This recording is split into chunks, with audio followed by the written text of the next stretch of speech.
Joe Adams here. I'm an immigration lawyer based in Los Angeles. We have a really special guest today, and we should just get straight to it. We're pleased to introduce Heather Poole. She's one of the leading immigration attorneys in the United States on the subject of removal, of deportation, of human rights. In fact, her website is humanrightsattorney.com to give you an indication of how seriously she takes this subject. She's a certified specialist with the State Bar of California in immigration and nationality law. She's got decades of experience. She's constantly listed in the top lawyers in this area. She speaks all around the country. She's taught this subject. When I have a question when it comes to these issues, Heather's the first person I think of calling. And I really appreciate her kindness and her advice and her depth of knowledge. As a matter of disclaimer, we have to just tell you before we get started, everything that we're going to share with you today is at your own risk. We're talking today to be educational in nature, and we're not giving legal advice to any particular person who's on this webinar. We're sharing this information as a public service, and we encourage you to consult competent, experienced immigration attorneys about the specific facts of your case. Your immigration history determines what risks you have and what benefits you might be eligible for, and everyone's history is different. We're not your attorneys, and we are also not criminal attorneys. We're not family law attorneys. We're not employment law attorneys. These are all separate areas of the law that sometimes intersect with immigration law, and that can add to some confusion. So just as a matter of establishing who we are immigration lawyers. The information that we're providing here is based on our knowledge, the questions that we receive in our meetings with our clients and potential clients, and our many years of experience working within immigration law, whether it's with the U.S. Immigration Service, USCIS, with ICE, the Immigration and Customs Enforcement, arguing matters before immigration judges and before federal judges, before the Board of Immigration Appeals and other agencies. Much of the information you will hear today will also be available for free from legal services organizations who are fighting for your rights in court, along with the American Civil Liberties Union, the ACLU, the National Immigration Project, and the National Immigration Litigation Alliance. We'll put links to those resources in the email that will follow this call. Our goal today is to put a lot of information in a small space of time, and to get useful information to you so that you can think about your own goals. We know this is a subject matter that's scary to people, and it can be a little overwhelming to people. We strongly suggest you do your own research and seek out the opinions of other immigration lawyers regarding the specifics of what's best due to your case. One thing that Heather and I both are conscious of is the fact that there is a lot of social media people, a lot of TikTok people who will give you bite-sized advice. Take that all with a big grain of caution. Your well-meaning and misinformed friend might lead you down a path that's not in your interest, despite the good-natured intent of the advice. And getting legal advice off social media, off TikTok, is not what I would do. We've got a short period of time to cover the information. I want to turn the floor over to Heather, but before I do that, if you have any questions, I would ask you to put them into the chat box. I'll moderate the discussion and keep it moving. And then if you have to take off a little early, rest assured that a recording will be provided to everyone who registered. With that, Heather, take it away. Should we move? Does DHS know if I have an AB60 driver's license? Does the DMV share my address with ICE? If I get married to a US citizen, will that stop ICE from coming? Is it safe to go into work? Is my wife at risk for if she goes grocery shopping, goes to the church, picks up our kid from school? What are the odds that ICE is going to pick me up? These are the typical questions we've been hearing for the past couple of months in our meetings with clients and in consultations. I want to echo what Joe said. We know these fears are real and these are life-changing decisions, and it's just not realistic to be a hermit and be stuck in your house all day. What we want to try to do today is give you some realistic answers, but again, it's not case specific. So to get this out of the way, yes, the DMV has shared most likely your address with ICE.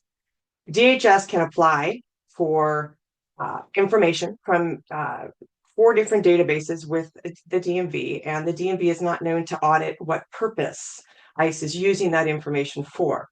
So don't think that that is going to be a safe avenue for you. Don't focus on whether they're going to use your address from the DMV. Focus on, well, is it likely that I'm going to be detained? And that's what we're going to start with, is the changes in the law that could affect you, that could increase your chances of being detained. So the new Trump era has introduced new ways for ICE to enforce immigration laws. And there's new access, as you have seen in the news, to immigrants being picked up in our communities. The big one is expansion of what's called expedited removal. In the US, there's 2 types of removal orders that are the most common. The 10-year order that's issued by an immigration judge when you're in immigration proceedings. This is done in court. Or the 5-year expedited removal order issued by DHS. Yes, not a judge, but an agent can issue a removal order. DHS may issue an expedited removal order traditionally at a port of entry. So if you arrive, at land crossing, if you're crossing in from Mexico or Canada, you're caught illegally, or even if you present yourself legally and you have a visa and they don't believe you, or your true intent, they can actually give you a removal order right there on the spot. They can also do so if you're entering via air, right? If you're landing at LAX. What's scary, even now, is that as of January 2025, the Trump administration has expanded the reach of expedited removal. Before, it used to be only within 100 miles of the border could a DHS agent deport you. And now it applies countrywide. So anywhere in the United States, if you are picked up and you don't have papers, you could be subject to an expedited removal order potentially from a DHS agent. So it applies to more people. So if you've been caught by entering illegally, and let's say you're now in the top of Texas, like you're way far away from the border, way 100 miles in, and you cannot prove that you've been in the US for at least 2 years, you can be deported by a DHS agent. You have no right to get out on bond.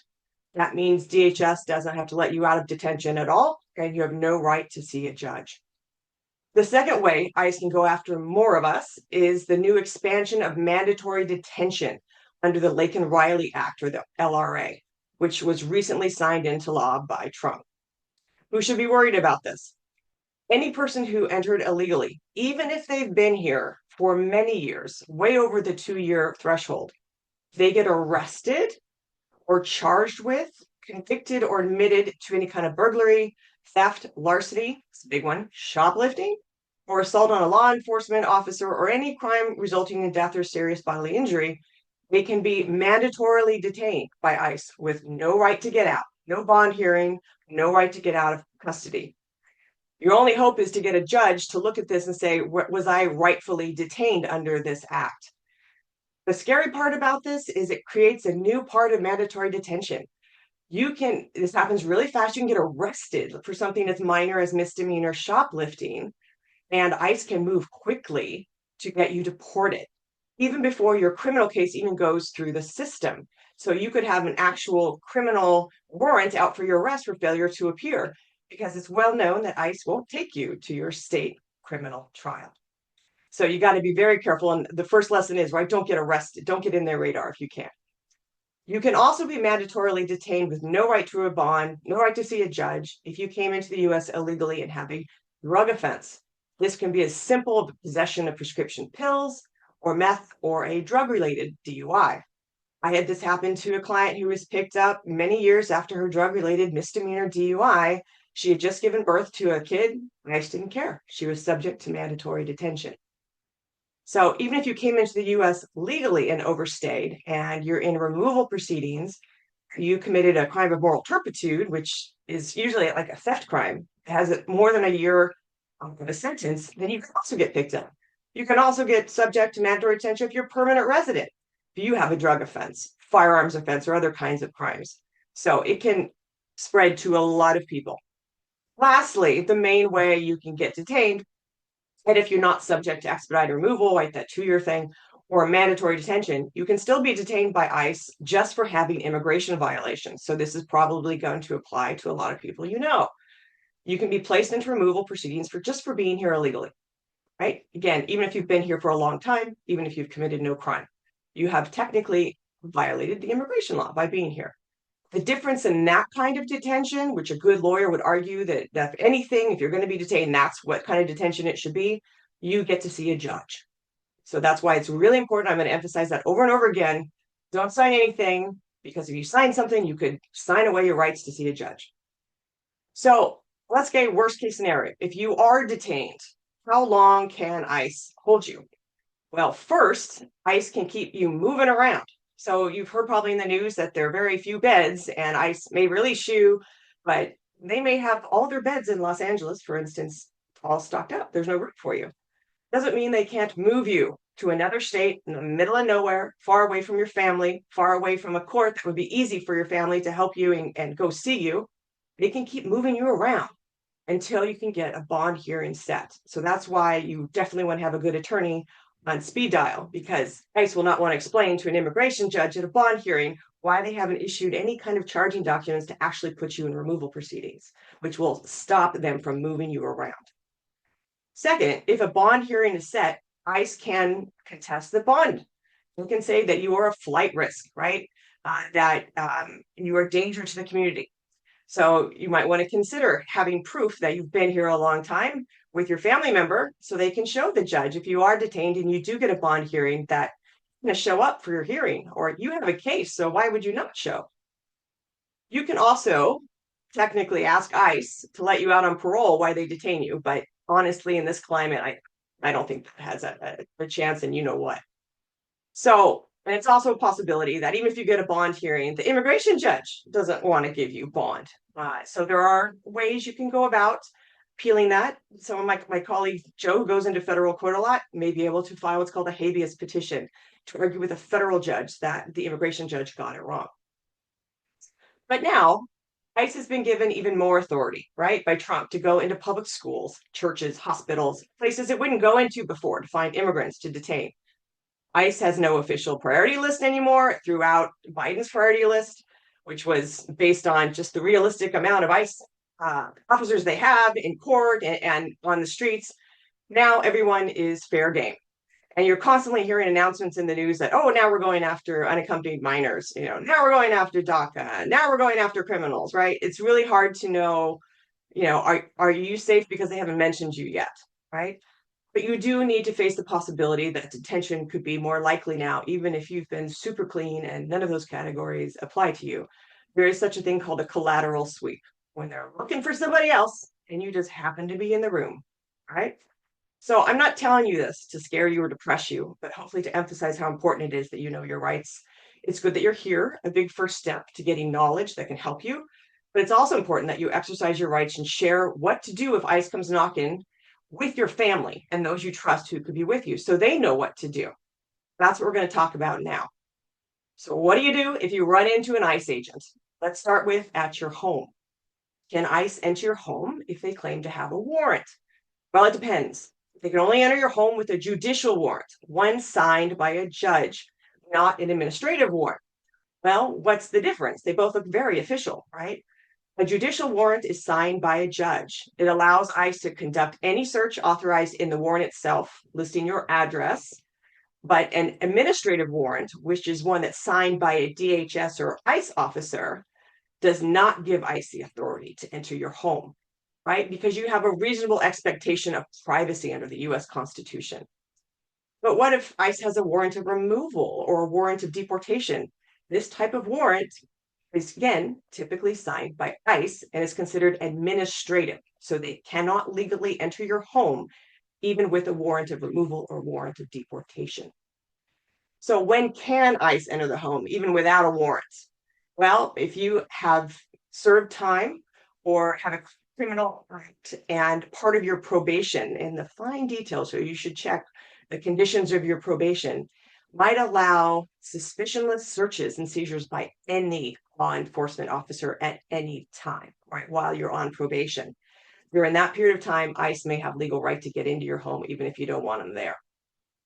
So what do you do if ICE comes knocking and they claim to have a warrant to enter your home? Well, if you haven't already told you, ask if they are immigration agents, right? A lot of the times they look like police officers and just say, hey, we're police or law enforcement. You need to ask who they actually are and ask for them to show ID through the peephole, if you have one in your door, right? Or walk to a nearby window and tell them to meet you there and look through the window, look closely at their ID and look closely at the warrant. Ask them if they have a warrant signed by a judge. They may keep pounding on the front door. They may try to intimidate you to come in and scare you. But if they say they do have a warrant, don't just take their word for it. Keep your door closed. Ask them to slide the alleged warrant under the door so you have time to look at it, make sure it's signed by a judge, or hold it up to the window so you can inspect it page by page. Do not open your door unless I shows you the judicial warrant. Now, if they don't produce a warrant signed by a judge, right, you're going to say, I do not consent to your entry. If you wish to exercise your rights, you can also say beyond that, if they keep asking you questions, I'm exercising my right to remain silent. I'm going to speak to my lawyer, go away. So what if you don't open the door and ICE just forces their way in? Well, first of all, you don't want to fight them, right? Don't run, don't hide. Remain calm. I know it's hard to do in that situation, but don't share any information about yourself, right? Be tight-lipped. Tell them you want to speak to a lawyer. Again, ask to see the ID of the agents before entering your home, right? If they don't show it to you, if they just barge right in. Have a family member write down the name, contact information, and badge number of officers or agents who are in your home. Document the details of the search as much as you can, as soon as you can, if you are detained. But don't make it worse for yourself. Don't lie or produce any false documents, and don't sign anything before talking to an immigration lawyer. You may be able to, if this is an arrest warrant for a crime, you maybe also want to talk to a criminal lawyer who will talk to your immigration lawyer and work out the best plan of action for you. So what if ICE says, okay, we don't have a warrant for their home. Let's go try their friend's home that we know that they go to, let's say to babysit in the afternoon. Well, ICE or the police must have a signed search warrant to enter a third party's home to look for you. Again, review the signed warrant. If it doesn't list your friend's address, you don't have to open the door. So what if you are just stopped walking down the street? You probably heard of some lawsuits of this happening where there's racial profiling going on, right? Like I think it was up in Kern County that there's a big high profile lawsuit of a lot of people who were just stopped because they were Latino, right? Oh, they must be here illegally, right? Or what if you're pulled over for a traffic stop and you think it's police, but it turns out to be ICE? Well, first of all, you don't have to show your identification to a police officer unless you're being lawfully detained or arrested or being stopped for a traffic violation, which means the police just need to identify that you have a license and that who you are, right? But if it's ICE, you don't have to show them anything. You don't have to answer questions regarding your place of birth, your immigration status, or how you enter the United States. You have the right to remain silent, which should be your favorite phrase. I am exercising my right to remain silent. I want a lawyer. You should not agree to let them search you or your car or your belongings. You can calmly tell the officer, I do not consent to a search. Even if you say that and they still search, this is something that you could possibly use in court to get the case thrown out. When a police officer searches you or even ICE searches you, they can pat down your outer clothing if they think you have a weapon. But if you agree to a search beyond that, know you can change your mind at any time. If they're going in every single room of your house, right, and they don't have a warrant, you can say, I do not consent you further searching my house. Get out, right? And they may arrest you, but at least you stop from valuable information they can use against you in court, like your passport being discovered by them or your birth certificate, right? But if you're not under arrest, you're just being detained, they're just holding you, they're questioning you, and you keep telling them, hey, I want a lawyer, I don't want to talk to you. And then you can ask them, am I free to go? If they say yes, leave. If they say no, ask, why are you stopping me, right? And hopefully someone's going to videotape that, which is legal in the state of California to videotape an ICE or police officer in action. Just don't get in the way. So at your employer, what if ICE raids my employer and starts looking at employment records to see if I have a legal status? Well, if you're there, don't let ICE into the employer's place of business without a warrant.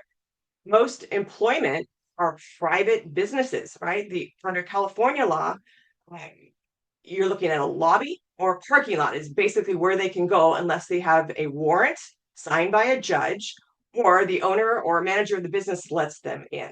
So a lot of this for those attorneys here who represent, restaurants and private businesses that are semi-public, right? Part of their lobby or their seating area is open to the public. you should make sure that the staff get really well trained on this, because you got one leak and ICE gets permission to come in, it's very hard to get them to leave. So let's think if a business is open to the public, you work at a shopping mall, in a retail place, right? Or you work at a hospital. ICE can enter anything that's considered a public space. So again, like I was saying, in a restaurant, that would be the main eating area maybe, and the lobby. They can't go into the back kitchen where your employees are, right? They need to have a warrant for that unless the owner or manager lets them in. So schools are a little tricky, right? This is new information. Schools should not release students' personal information to ICE without the consent of their parent or guardian. It's basically against the law if they get any kind of U.S. Department of Education funding, and it's a privacy violation under the U.S. Constitution. Again, a school needs a court order or warrant signed by a judge in order to allow ICE within the classrooms and outside of the lobby areas, outside of the parking lot. And one thing schools can do is clearly label which part of the school is private, and ICE won't be able to go in those areas. In a public school, if the school is locked down while school is in session, ICE can't go into the public during certain hours. The school can post signage saying this is a private area, no public access.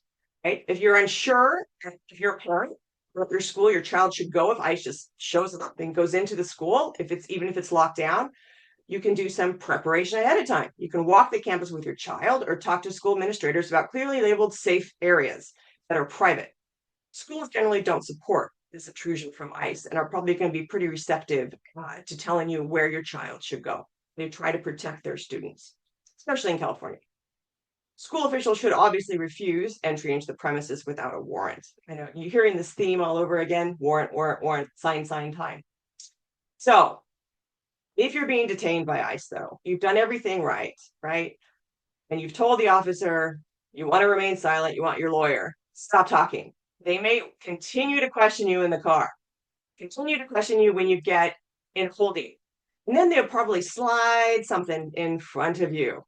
They want you to sign something to make your life easier. They may threaten to hold you in detention for a long time, move you out of state away from your family, and tell you that signing this paper they put in front of you will get you out of detention quickly and will be a fast deportation. You would basically be signing away your rights, though, to see a judge, and would be subject to administrative removal. They will intimidate you, they will lie to you, they will bluff, just like police officers legally can do. Don't sign anything. Please talk to an immigration lawyer first. So why not just take the removal order if they're threatening you with prolonged detention, right? Just take it and leave the United States, because you've been able to come illegally before and they didn't catch you for years. Why not just try to illegally re-enter after that? Well, this creates a huge mess for you. That's why. This makes you subject to something called reinstatement of removal.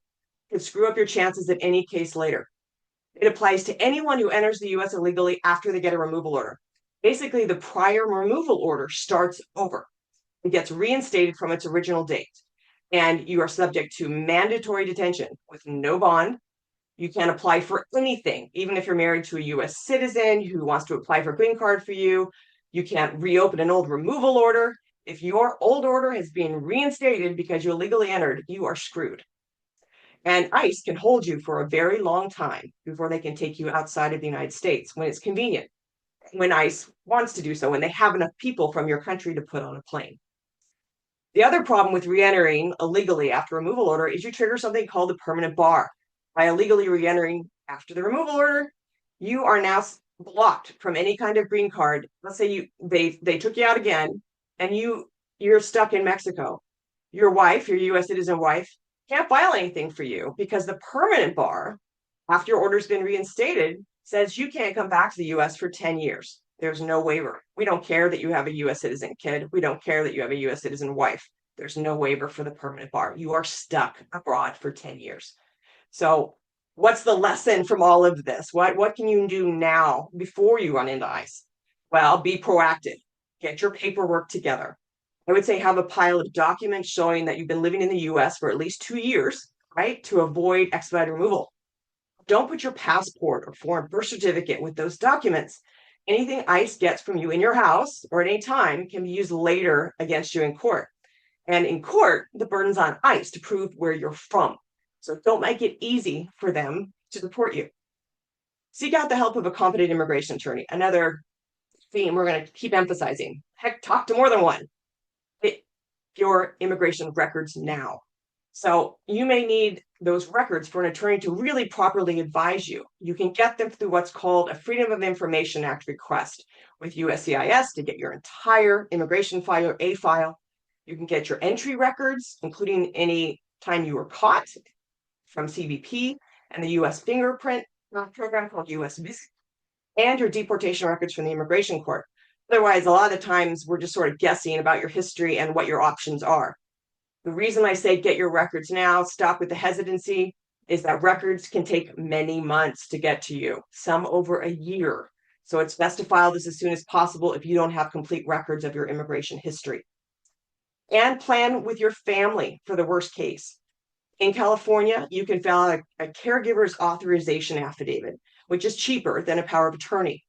If you are a parent and there's a possibility you could get picked up by ICE and your minor child would be left stranded, this authorization doesn't grant the person you appoint, who could be a friend, a relative, whoever it is, legal custody of your child, but it gives them temporary authorization to make school and medical decisions for your kid. The person to actually get custody would have to go into probate court to get guardianship later if both parents were detained, for instance, or the undetained parent could no longer provide for the child, for instance. So one thing you can also do in California is you can fill out preliminary paperwork for guardianship with this trusted person that only becomes effective if you are detained. And lastly, keep copies of all of your immigration paperwork with a trusted family member or friend. Provide them a phone number of a trusted immigration nonprofit or immigration attorney they can call if you get picked up. So I'm saying don't keep all those copies in your house, right? If ICE takes them, uses them against you, you need to have them in a safer location. And decide whether you want to actually have any immigration paperwork on you, like on your person, tucked in your wallet, if ICE raids your workplace, encounters you at home, or ICE or law enforcement pulls you over and asks for your papers. If you have a work permit, a green card, or a legal visa, and a passport that's still valid, consider that ICE already has access to those records already. So there really is no need to have those on you. Having them on you, that's a decision you should talk to an immigration attorney about. It may stop them from detaining you if you can show copies right away, but the problem with having copies is they may not accept copies. The problem with having originals is they could keep your originals. You may not get them back. So if you already have those kind of documents, I personally would say don't have them on you because they could take them. If you are not in valid status, which is a majority of my clients, and only have maybe a case pending, you should talk to an immigration attorney about whether it's wise to have proof of whatever filing you have with CIS, such as a receipt notice folded up in your wallet, as maybe acting as a potential deterrent to ICE taking you into custody. You may be making their job easier to identify you that you don't have legal status by having that in your wallet, as opposed to saying nothing and giving them nothing, right? So that's really a decision that you should make after consulting an attorney. So if you're an employer or you work with a business owner, you got to train those employees on what to do if ICE shows up, right? So we know what's a private area, what is a public area, and what does a warrant look like? One of the best things you can do, besides a general training so everybody knows, right? Not to be the one hole, right, that leads ICE in, is you want to get someone responsible that you can train to be the designated point person who has access to the attorney that represents the business, right? And get some signs up, label the areas of your business that are not open to the public in clear view to any ICE agent. Yeah, they can still violate it and go in anyways, right? But we have some action available to us in court if they violate those search and seizure laws. And make sure your I-9s are all in compliance. Have you stored the records to actually support the I-9 for each employee? Any of those supporting documents now expired or are they about to expire? ICE is not the only agency that can surprise an employer. The Department of Labor has also made surprise raids without a warrant or with a warrant, and now they're making them with ICE, alleging that there's exploitation of the worker. So be careful. They're not to ask for new supporting documents just because you have a new HR change or you change payroll processors. This could look like discrimination against your foreign employees if they've already provided you with facially legitimate supporting documentation to support their I-9. So just be very careful. And lastly, if you work for a school, your school administration, if not the district itself, should ensure that any private security firm does not give ICE access to the building, right? Consider hosting a training for parents about the rights of the students and what the school's efforts are to protect those students. And lastly, encourage parents to update their emergency contacts by adding other names besides parents who don't necessarily have status. They don't have to tell them why they're adding them, or that they have a legal status. They don't have to disclose that, but they can add a third person, right? Your grandma or a friend as a person who can pick your kid up if you're both detained, right? Or they just can pick your kid up. You don't have to give them a reason why, right? So I have just been talking for a long time. Phew, a lot of information, heavy subject, I know, Joe, but I'm going to pass it back to you for hopefully some questions. Right. So Heather, thank you so much. Every time I hear from you, I always learn something new, and you have a wonderful way of presenting a lot of complicated, sometimes scary information in a great sense, in a concise sense. I think for me, one of the issues that comes up a lot with my clients is this fire hose of information coming across the apps, the social media, the traditional news that we're getting. We are now only 5 weeks into this new administration, and it seems like every day there's some new announcement being made. Just yesterday, there was some sort of announcement about people who are here undocumented having to register or else they've committed a crime. The day before that, it was Trump is going to be selling golden green cards, green cards in gold for $5 million a pop. In the presidential election cycle, he talked about giving green cards to every college graduate.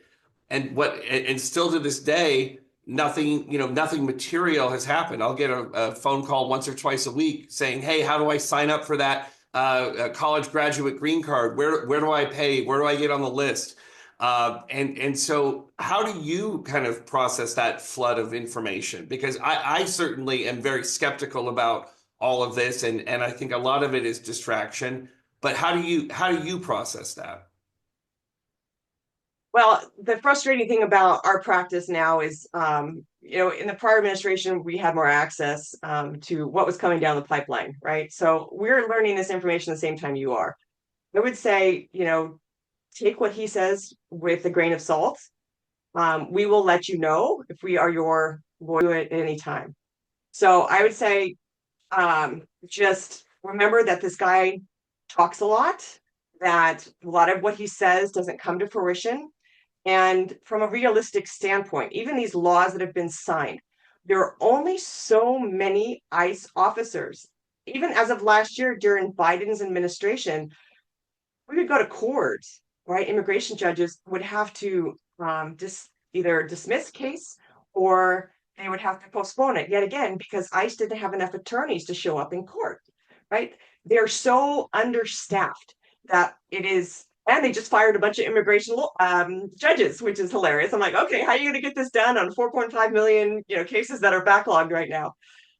So it's scary, I know, but he really has not deported that many people, considering there's so many people in the United States, right? And he doesn't have the resources for it.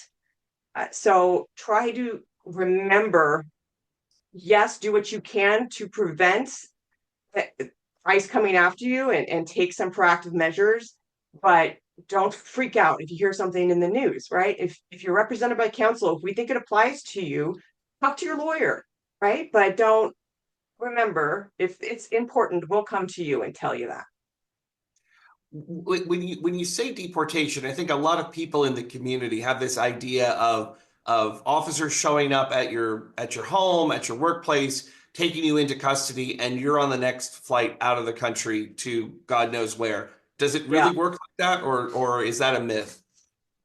I think the only way that would work is if you're subject to expedited removal, right? If you can't prove you've been here for 2 years, then you don't have any legal papers. Yes, that's possible. That could work very fast, right? It could also work very fast under the Lincoln Riley Act, right? If you're apprehended, because they can put a detainer on you if you are arrested, for a criminal act. They can put a detainer on you that basically says ICE is going to pick you up from jail, so you can't go anywhere, right? And that can move very fast. But most of the time, if you've been here more than 2 years and you can prove it, it's a long process. They got to put you into removal proceedings. And in LA, I mean, some of the some of the merits or trials are set out 4 years after the first arraignment. So it's a very slow process. If you don't, which you'll probably be let out on bond unless you have a criminal case during that time. So don't panic. If you are detained, call your lawyer. You may have more options than you think, but basically talk to your lawyer before that happens. One issue that Trump talked about during the political campaign, and I think has mentioned since he's been back in office, is no immigration bonds. We're not doing any immigration bonds. Anyone who's been picked up for an immigration violation has to spend their time in custody until they're deported. Is that actually happening in real life? Can that happen in real life? Yes, it can if you fall within expedited removal, right, which is now countrywide. But again, if you have proof that you've been in the United States for 2 years, you're not subject to expedited removal, even if you entered illegally, right? So that's why it's important to get your records, right? So yes, this technically can happen. Everybody else, unless you're subject to mandatory detention because of that drug offense or crime, everyone else who's detained has a right to see a judge, right? And that means you have a right to a bond hearing. A lot of my clients, Heather, are on the more proactive side of things, to be frank, where Right. they're thinking ahead and they're concerned about immigration consequences, even though they've done everything by the book. They've done everything right. Their employer filed their H-1B, their agent filed their O-1 visa. They have a green card. What should they be thinking about? People who are here in the United States in lawful status, temporary visa status, or permanent residence. Are there any special concerns that you have for them? Don't get arrested. That seems to No. trigger a lot, right? I know we talked yesterday a bit about, you have a lot of people in the creative arts and entertainment space, and they may want to join these protests, right? In different cities, which is I admire your First Amendment right to assemble and speak your mind, right? But I would advise my clients not to do that, not until because they could be arrested for something that could put even their permanent residency at jeopardy. Wait, it's horrible, but I would say wait to become a US citizen until you become that active, right? Don't do anything that's purposely going to put you on ICE's radar. It's good to know. And then once you become a U.S. citizen, once you become a naturalized U.S. citizen, is there Yeah. anything else that you should be worried about? Trump has talked about denaturalization. Is that something that you're worried about? Ah, not really. Under the law right now, you can only be denaturalized if they take you to federal court, and only if they can prove that you got your naturalization based on fraud, right? Usually they won't take that extra effort, again, resources. But if you haven't got it on fraud, if you got it legitimately, you got your green card through your employer, and it was a real job, or you got through your wife, and you guys are still together or whatever, when you got your naturalization, don't worry about that. So he threatens to do a lot that he doesn't actually have the power to do. So naturalization is part of the Immigration and Nationality Act. It has to be amended by both houses of Congress. So we're hoping that with all of this chaos that he's creating, and the chaos, especially to the federal workforce, who's just pissed off about what he's doing, right, and making them have to do all this work to account for what they do, that the House will flip in a couple of years, and he won't have both houses of Congress to actually change the law. But remember, I think even if you disagree, right, with him being in office, and you don't understand why half of the country voted for him, and you're angry and frustrated, right? He can't do everything. He is not a dictator, even though he claimed to be one, right? Uh, he has to go through both houses of Congress, and there are some Republicans who don't want to change existing law. And look at all the lawsuits that were filed within days of his executive orders, especially the one about birthright citizenship, right? He can't Right. do that. One thing that I tried to do to get out ahead of this subject about a year ago was I wrote a book called Extraordinary Aliens, and I talked about the history of the Immigration Act of 1993, which was really the last big immigration reform. There were two immigration bills passed in the 1990s that really set the modern stage of immigration. And it was a result of enormous political compromise, horse trading, bipartisanship. No one got everything that they wanted. Everyone got a little bit of something. There have been myriad immigration proposals in both houses of Congress, the U.S. House, the Senate. There was a bill that former Republican Speaker Paul Ryan and President Obama had agreed to, but Paul Ryan couldn't sell it to his conservative caucus. What I think people have to do is take a step back and realize that immigration is complicated, very politically charged, and reaching compromise is not something that happens quickly. So Trump might go out and say he's going to sell green cards for 5 million a pop, or give green cards to college graduates, but that is actually set by Congress. There's a strict 650,000 per year cap, and the way it's divided and who gets what and in what order, that's all prescribed by Congress. And unless Congress acts to change that, Trump doesn't have the power to do it. So if he signs some executive order and gives some speech about how he's done away with the H-1B program, or he's lifted the cap on the H-1B program, whatever he says is going to be immediately challenged in court. And so far, even conservative judges have been reluctant to adopt his grabbing or attempt to grab power. The 14th Amendment example is the first one that comes to mind. Even conservative judges are not signing off on such a clear violation of law. So like I said, still once or twice a week, I'll get people asking me, when do I get my Bachelor's of Arts green card? And the answer is, that's not a thing. One other thing that just comes to mind, and I think we should probably wrap pretty soon because I know you've got a lot on your plate today, is we've talked about well-meaning and misinformed people. There's also a lot of scammers. There are, maybe Heather, could you speak to notarios and who those are and why we should watch out for notarios? Yes. So notarios are basically document preparers or unlicensed paralegals, right, who claim to save you half the cost of an attorney. Sometimes they actually charge more than an attorney.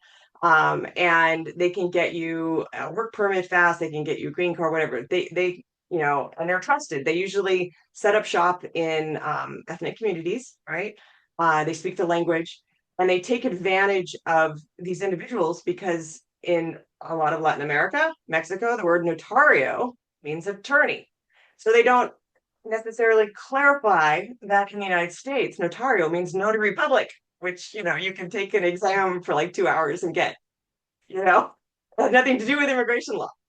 I have seen so many cases screwed up by notarios where they have had clients sign blank forms, tell them what they're going to do. And then years later, the clients put in removal proceedings, and I see that, they lied here. They made up this fake asylum claim, and because the client just signed the form, right? Or they promised to get him a work permit. They didn't tell him that in order to get the work permit, they were going to get him into removal proceedings, right? By filing a horrible case that'll get denied and get him shoved into removal, right? So there's so much fraud going on. So don't easily buy how easy it is, and ask for someone's bar license, right? See, they have a bar card that they can even print out for you from the California Bar Association, the website. You can check if this person's an attorney. And if they're claiming to not give you legal advice, but just help you with the documents, they have to have a bond with the state of California, right? In case they screw up your case. It's not much bond. And really what notarios are known for is setting up shop, taking only cash, having no contracts, either filing the wrong thing or something that's going to put you into removal proceeding, or filing nothing at all, closing their doors and leaving. It's so bad in Los Angeles that I think the LA City Attorney's Office has a special unit that goes after notarios. Yeah, it's a major issue, the unlicensed practice of law, and it's in that vein of well-meaning and misinformed friends. I think I've heard from people who have used notarios. Some of you use them successfully, but they don't really know what's going on, and they don't know what's happened in behind the scenes, and so it could really come back to haunt you later. there's a lot, that's constantly changing. Heather, I really appreciate you taking your time today to answer the questions. I always learn something new from you, and I really thank you. I'll send a recording to everyone who registered. So if you weren't able to attend the first few minutes, you'll get a recording, and we'll put some links in the email that I'll send out later. Heather's contact information, some links to some different resources. Heather, thank you so much for joining us. Pleasure.